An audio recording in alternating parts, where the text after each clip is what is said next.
बिहार के सीएम नीतीश कुमार ने विधानसभा में जो बयान दिया वो उनके लिए काफी भारी पड़ता दिखाई दे रहा है।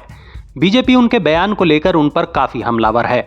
हालांकि इस मामले में नीतीश कुमार ने माफी भी मांग ली थी, लेकिन ऐसा लगता नहीं कि इस मामले में उन्हें आसानी से राहत मिल पाएगी। अब बीजेपी नेता बांसुरी स्वराज का एक बयान सामने आया है, जिसमें उन्होंने नीतीश कुमार पर जमकर निशाना साधा है। बांसुरी स्वराज ने कहा कि मैं ये कहूंगी कि नीतीश कुमार जी का जो बयान था वो एक अक्षम्य पाप है। एक तरफ हमारे पीएम नरेंद्र मोदी हैं, जब महिला आरक्षण का वो विघ्न हरते हैं 27 बरस पुराना, तो उसका नाम रखते हैं नारी शक्ति वंदन अधिनियम।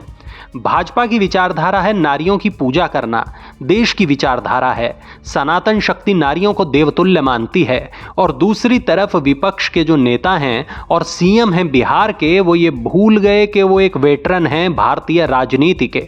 वो ये भूल गए कि वो विधानसभा में बोल रहे हैं और उन्होंने कितनी अभद्र टिप्पणी की है, कितनी वल्गर। उन्होंने नारी शिक्षा को भी बिल्कुल जीरो कर दिया।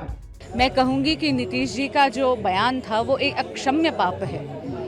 एक तरफ हमारे आदरणीय प्रधानमंत्री श्री नरेंद्र मोदी जी हैं, जो जब महिला आरक्षण बिल का विघ्न हरते हैं 27 बरस पुराना, तो उस बिल को कहते हैं, उस कानून का नाम रखते हैं नारी शक्ति वंदन अधिनियम।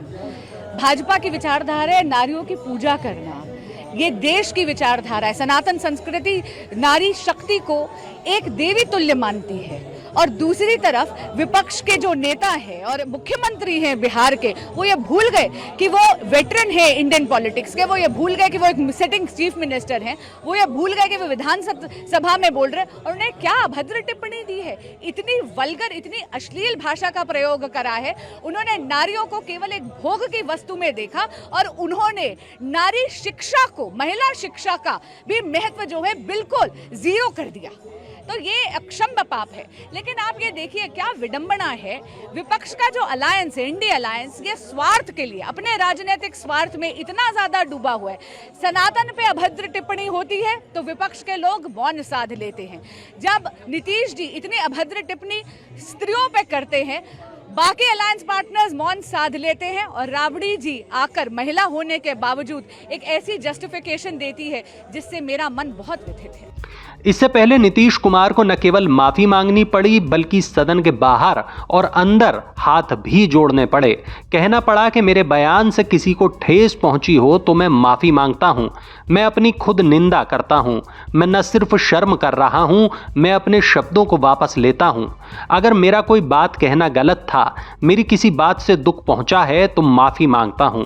अगर मेरे बयान की कोई निंदा कर रहा है तो मैं माफी मांगता हूं। हमने पूरे बिहार में क्या शुरू किया, इंटर तक की पढ़ाई के लिए और सब तरह से किया।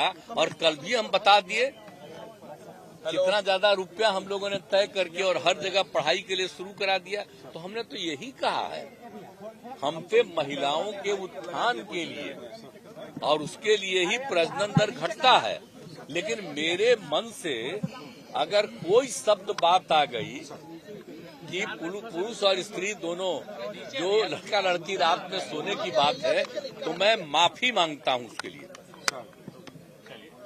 मैं इसके लिए मैंने वापस करता हूं इन सब बातों का। अगर इसको हमने यूं ही कुछ बात कहा और उसको ले करके इतनी निंदा हो रही है, तो मैं भाई देखिए, अगर मेरी कोई बात कहना गलत था तो मैं इसके लिए माफी मांगता हूं। इसको हम वापस करते हैं। और अगर मेरे किसी बात से कोई इसकी निंदा कर रहा है तो भाई हम वापस करके और निंदा हम अपने कर लेते हैं, माफी मांगते हैं।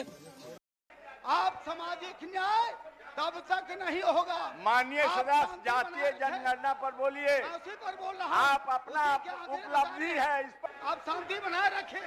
ये जातिगत आंकड़े से जुड़ा हुआ विषय है। मित्रों, हम कहना चाहते, नीतियां बनाने के लिए आप जरा शांति रहे।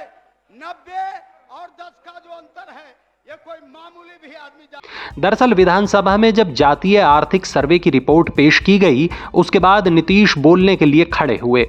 उन्होंने जन्म दर में कमी को लेकर बात कही, लेकिन इसके लिए उन्होंने जिस भाषा का इस्तेमाल किया उसी पर तमाम विवाद खड़ा हो गया है और नीतीश कुमार अब इस मामले में फंसते हुए दिखाई दे रहे हैं। वैसे इस मामले में आपका क्या कहना है, कमेंट सेक्शन में ज़रूर बताइएगा।